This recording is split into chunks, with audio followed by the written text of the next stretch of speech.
Back goes Smith, fires down the field for Boykin, knocked away by Castro-Fields, picked off by Brown.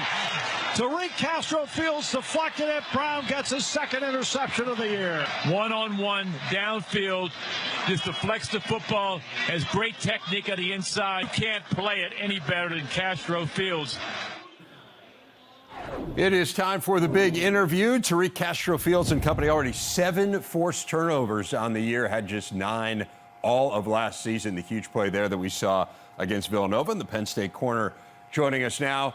Tariq, I want to go back before we look forward. You and I spoke at Media Days in Indy, and we were talking about a FaceTime call that you and Jahan Dotson had, where you basically said to one another, okay, let's come back and let's see what we can do together at trying to elevate this program and get back to where we expect to be after a bit of a disappointing year last year. I assume that you are pleased with that decision that you and Jahan made. Have you guys revisited it at all and said, hey, man, we made the right choice? Yeah, I mean, it was a call between me, Jahan, and Brisker. Like you said, just talking about we wanted to leave on the right foot. And, I mean, so far it's been good. I'm enjoying the process. I'm enjoying practicing every day. So it's been great. I want to ask you about that game against Auburn, too. It was just such a great scene. What's it like to play in a game like that? Like, where does that rank among the best games, best atmospheres you've been a part of? Yeah, I mean, it's definitely an electric scene, the best atmosphere in the country, and I'm just blessed to play in now my fifth of them, so, I mean, it's indescribable for sure. Is there a moment where you kind of look up and just say, wow, or are you just so focused on the game? What goes through your head on a game day like that? Yeah, I mean, pregame, I get to kind of see all the fans. I mean, our stadium was packed for pregame warm-ups, even before the game. So that's my chance to kind of take things in, and then when I run out there, it's just time to ball. Take us back to last year. I mean, you guys started 0-5. You're the first top 10 team ever to do that. It was the worst start in Penn State history, and you have not lost a game since then. So what changed in that moment? How did you guys get from where you were to where you are? I would just say the culture we have in our room, the chemistry we have going right now with all the guys, just our preparation and our consistency, just trying to be 1-0 each week. And I believe if we follow that formula, things would be good for us. One thing that's really stood out to me in watching your defense is you've cut down significantly on the big plays that you have allowed. It was an Achilles heel last year. It really hasn't been an issue at all this year. How does something like that get done? How do you eliminate the opponent's big plays? Really, that's just trust. Just trusting your brother next to you that he's going to do his job, that I'm going to do my job. And when things align, that's when you negate big plays. That's when everything good happens. So we'll let Tariq get that earpiece back on there. This is live TV. I apologize. That's okay. It's not your fault. That's not your fault. Usually you're forcing the turnovers, right? Not committing them. Yeah, no, it's not your fault at all. All right, so let me ask you about this. You were joking a little bit before we came on about, hey, I should have worn my Lockdown U sweatshirt, right? And you were saying that's kind of your nickname for the secondary, Lockdown U. Yes, sir. Where did that come from? That's something that Coach T. D'Angelo created. That's kind of the legacy we want to have here for us here now, and then for people that come after us. So, on the other side of the ball, the offense, it seems like Sean Clifford has just taken a huge step forward. He has cut down on his mistakes. He had that rough start last year, and really since then, again, coinciding with his win streak, he's been really good. You guys go against him in practice all the time. How have you seen him elevate his game? Yeah, I think he's extremely confident in all his playmakers. He trusts the system. He's just making plays. I mean, just delivering the ball where it needs to be, spreading the ball around, and just playing like himself. So I'm super proud of how he's been performing. I want to focus in on this week's game. You guys have Indiana. They have the reigning Big Ten wide receiver of the year in Ty Freifogel. What do you see when you watch him on tape?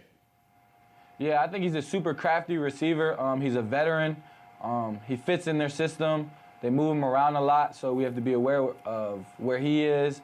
I think he's a playmaker. To what extent does what happened last year in this game factor into your thinking, the fact that they beat you at the very end of the game, in a game that statistically you guys really dominated. Is there a revenge factor at all in your mind? I wouldn't say that at all. I mean, we can't beat last year's Indiana. We're focused on this year's Indiana. We're focused on this team we have now. And I believe if we just practice hard every day, just focus on our 1-0 mentality, the game's going to handle itself. You talk about that 1-0 mentality, and for us, of course, we're not playing the game, we're not preparing for the game. We sit here and look at, man, they got a big couple weeks here, right? Because they got Indiana, then they got Iowa after that. And Iowa could be a top 5 showdown where you guys to win this week and were they to win this week. And, of course, you both have very challenging games. How do you prevent yourself from looking ahead? I mean, I know it's easy to say 1-0 mentality, but you know you're playing Iowa next week. So how do you go from, okay, that's out there and we know it's out there, all of us are cognizant of the schedule, to, hey, we got to take care of business? How do you execute that? I mean, Coach Franklin does a good job of just keeping us on schedule. That game is in the future. We can control what we control, which is a Wednesday practice. And I believe as long as we all put our mindset to that, of just being focused, we'll be good. Tariq Castro-Fields, really appreciate your time. Thanks so much for joining us. Best of luck this weekend. Thank you, sir. I hinted that we were going to do a top 5, a power rankings for you. Right. We're going to do it. I call it Letterman style. Okay. There are others who might. You were saying American Idol. Well, of course. I mean, and I'm obviously Seacrest in this vein, to build the suspense as we go throughout. You're often mistaken for him. Okay, so let's go there. Build some suspense for us. Where would you start with number 5? All right, at number 5, it's a squad that I think still has much to prove, while at the same time, what's been out there on multiple phases of their game has been legitimately impressive. And the fact that there's meat on the bone still for the Michigan Wolverines speaks to me to what Jim Harbaugh, what Josh Gaddis, what Michael McDonald, Yamo B there has been trying to make happen as they've been in Ann Arbor. And I mean, I can't help it. When we go on Big Ten radio, every time we say the name Mike McDonald, we got to play a Michael McDonald drop from a music perspective. But the defense has been better. And, I'm not one who thinks everything that Don Brown did defensively in his time there was awful, but it is legitimately better. They're in better position. Tomorrow. Yes, exactly. right. I know he does. But they were effective. They made plays over there against the majority of the opponents who didn't reside in Columbus. Right. But they're certainly in better position, and they've got their eyes in a more disciplined manner on that side of the football. And their offense has been more combustible, more explosive. I would like to see that more consistently, and that's where there's definitely still some meat on the bone, but that's where I have Michigan at number 5. Does your opinion of them go down last week, or did you see that just more of a function of Rutgers is a pretty good team? I think Rutgers is a very good team, and they're going to be a difficult challenge for everyone who they face in the Big Ten, and certainly showed it beyond the Big Ten as well. So I view that more as Rutgers, and I think some tweaks to Michigan's offense that I hope will come as they get more comfortable with Cade McNamara as their starting quarterback. They're able to survive in the mode that they're operating offensively right now. But I believe as, the blanket term of opening things up a bit situationally, I don't want to see them throwing 50 times a game, but I would like the offense to open up a bit more. And I would imagine they will as they feel more comfortable as McNamara gets more time behind center. Where are you going with number 5? Number 4. Number 4, to me, is a squad that perhaps hasn't completely met the expectations that were there, while still being an excellent team, while still, in my estimation, being a team who I don't necessarily expect to lose another game this season. In Columbus, Ohio, where the Buckeyes have been in this way, in a certain vein, like we were talking about, a team with some turmoil there that we haven't seen so far under the leadership of Ryan Day. They've been responding to that turmoil. I mean, you think about going through multiple quarterbacks already and having a banged-up backfield and, having a bunch of offensive tackles on the O-line, and then in some places being sort of out of position and figuring that out, and a defense that is inexperienced and talented and adjusting what's happening schematically over there as well in the midst of the season. It's a fair question to ask why some of this wasn't figured out beforehand, but it wasn't, and decisions are being made during the season. And I think last week was a look at how beneficial it can be, because they had the most sacks and tackles for loss they've had in any other game up to this point. And once you get a taste for that as a defensive lineman, you like it. You start to salivate for it, and we know that they've got the physical tools to make that happen. And some of these young guys who are getting more run on the defense, I believe will continue to get even better. They had more tackles for loss in that game than they had the entire year combined coming in. Again, some of it is the opponent. A lot of it may be the opponent, frankly. It's kind of hard to know. But it's crazy to think that these next games are going to be played in October. So if someone would have told you in August that you're going to be playing games in October and you're going to have 3 teams in the Big Ten that you think are better than Ohio State, you would have looked at them like they were crazy. So let's get to who those 3 teams are. Who's next? For the number 3 squad, I would say, I think you can make the case from game 1 up to this point, they've been the most consistently effective team in all phases in the Big Ten. Now, when 2 other phases have performed at a high level for Michigan State, then, there's maybe one phase that has taken a step back in certain games. But across the board, offense, defense, special teams, and the way that Mel Tucker has had to turn the roster over to get to this point, then I think that Michigan State is in a good place being ranked in the top 20 at the moment. Peyton Thorne, if we're not talking Sean Clifford and Talia Tagovailoa, Peyton Thorne is playing like one of the top quarterbacks in the Big Ten beyond those 2. He is protecting the football. And so all those things where Mel Tucker goes into kind of the meticulous detail of what his players need to accomplish and the day-by-day grind of it and the week-by-week approach that they have to preparing for those games, those come into play every time they step onto the field. And so for a man who really is coming off his first legitimate offseason with his program, with a bunch of players who haven't played together, a bunch of players who haven't played for him, all that newness that's there right now in East Lansing, I'm astounded at how systematically they just look in tune in every phase of the game with how they're operating. They're going to have to be better by far offensively than they were in that second half against Nebraska. And I think Nebraska had a lot to do with that. I think Nebraska's defense is legitimately really, really good.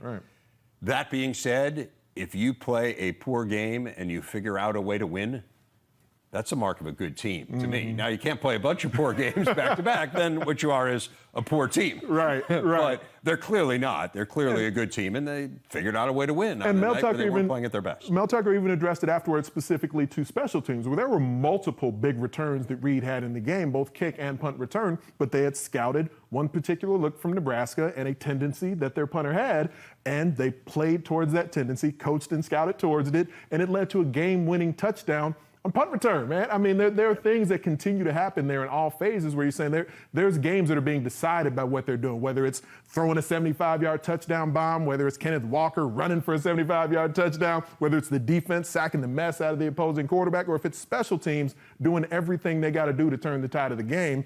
Everyone is getting it done right now for Mel Tucker. Really fun team to watch. It's been an amazing transformation. Yeah. Interested in the order of your top 2. It's clearly Iowa and Penn State in some order. Well, aren't you confident? Well, okay. My sense is that we've got 2 top 6 teams in the country. That's a fair point. And that one of those would be number 2 and one would be number 1. But it's possible you have someone else. So, Anthony, who do you have at number 2? Let's presume you are a sayer of sooths. And I do have, at this point, the number 2 team, virtually everyone in the top 5 aside from Ohio State is undefeated. And the team I have at number 2 right now is there because of the win-loss record. They are there because of the way that they win and overwhelm opponents coming from Iowa City. They overwhelm them not just with the sheer force of their talent. The Iowa Hawkeyes overwhelm their opponents with their effectiveness, with their execution, with their grit, with their sheer force of will. And oh, by the way, like linebacker Jack Campbell, he's super fast as well for a guy of his size, his stature operating at the second level. He gets into the mind. I called you a soothsayer a moment ago. It's like Jack Campbell knows exactly what play is going to be run and gets there before the ball carrier or before the tight end or the receiver gets there. So their defense will be tested in a unique manner this coming week. They saw a version of it against Kent State a couple of weeks back and had a few fissures in their execution there. They're going to see a souped-up version of what they got from the Golden Flashes this Friday night. So it's yet another challenge that the Hawkeyes will face. But what we've seen up to this point, the way that they just continue to win games by double digits over and over again, when they're not putting up monster numbers offensively, you're not supposed to be able to blow people out if you're not scoring the rock on offense. And Kirk Ferentz, he is the czar, the wizard of complimentary football in every phase. Like I gave Mel Tucker credit for a moment ago, but Iowa's offense isn't operating near the level Michigan State's offense is, but every phase comes together in such a manner where they get it in strike distance, and unlike the Wisconsin Badgers right now, they're making it count when they get in the red zone. 10 straight wins, and to your point, 9 of them by double-figure margins. Pretty remarkable. So that would leave Penn State, I think, at number 1.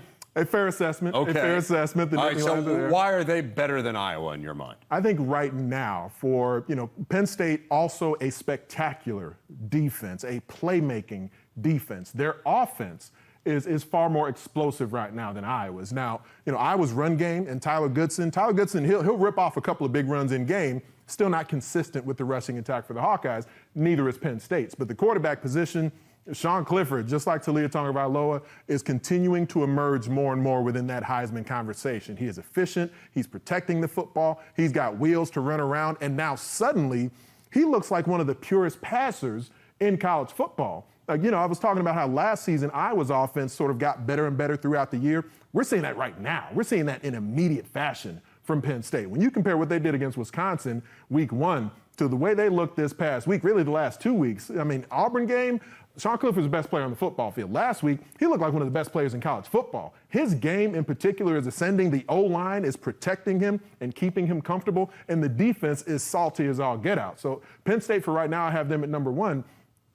Could Iowa emerge in that manner without Penn State losing? Sure, but I need to see Iowa's offense ascend in a more rapid manner because that's what Penn State's is doing. Do you ascribe at all to this belief that Penn State's wins have been called into question a little bit? Clearly Wisconsin is not the team that we thought they were at the beginning of the year. Auburn really struggled with Georgia State last week. They had issues at quarterback with Bo Nix. It's not as good a team maybe as we thought that they were, or they certainly didn't look like it a week ago. Does that concern you at all, or do you just kind of say, I'm going by what I see, and I think this is a good team? I'm going by what I see. And the opponents are good. The opponents aren't special. The opponents aren't still in the top 5 at this point. We'll get to see Penn State and Iowa, of course, meet up on the field of play here in the near future. So, I don't necessarily think that because the opponents Penn State has faced and has defeated so far this season aren't necessarily of the stature anymore that we once assumed they would be, that it negates what I'm seeing with my eyes for Sean Clifford as a quarterback, because I saw him play mediocre teams last season also. Right. And he didn't throw the ball then like he's throwing it right now. I'm seeing a guy playing the best football he's played in his entire life in an offensive line that is protecting him. They can't run block very well yet, but protecting the passer is something they're doing at an extremely high level, and you add in Jahan Dotson and Parker Washington and like 5 different playmaking tight ends and one of the best defenses in the country, man. Yeah, I got no issues with what Penn State's doing.